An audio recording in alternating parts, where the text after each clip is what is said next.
geng, bunyi geng. Mantap gila geng bunyi. Bunyi tebu geng. Bobegi geng. Assalamualaikum warahmatullahi wabarakatuh. So kembali semula kita di channel turbo.com. Okey, so pada hari ni abang Turbo ada satu kereta perdana ni perdana panjang ni, eksekutif. Perdana eksekutif. Jadi kita restore banyak benda lah, kita restore daripada body dalam. Okey, dalam kita dah buat color kelabu ni, lepas tu engine bay color gold. Okey.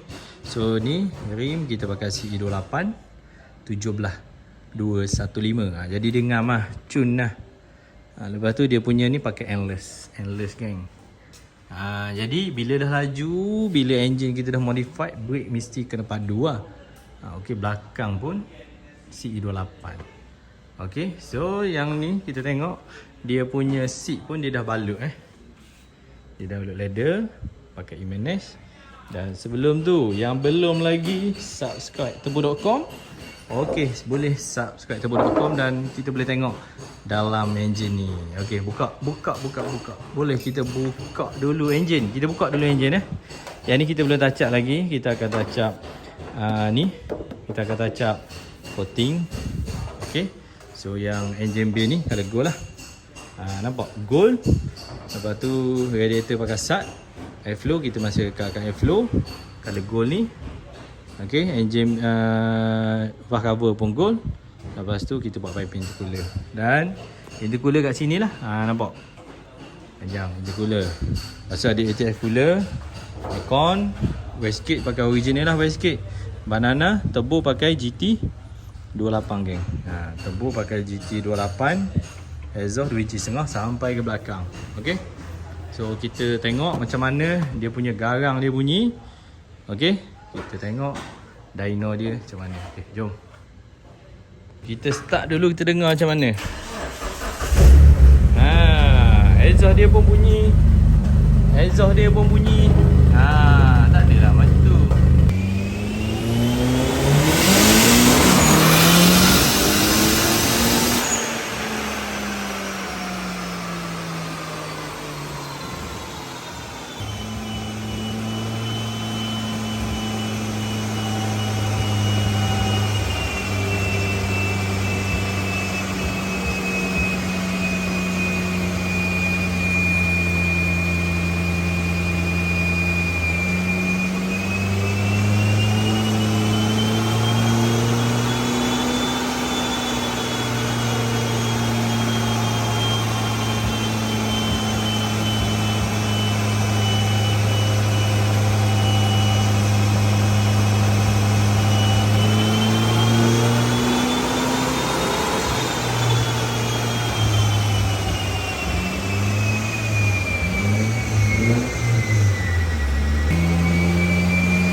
Okey geng, ni alhamdulillah boost 07 275 geng, 275 tok gila.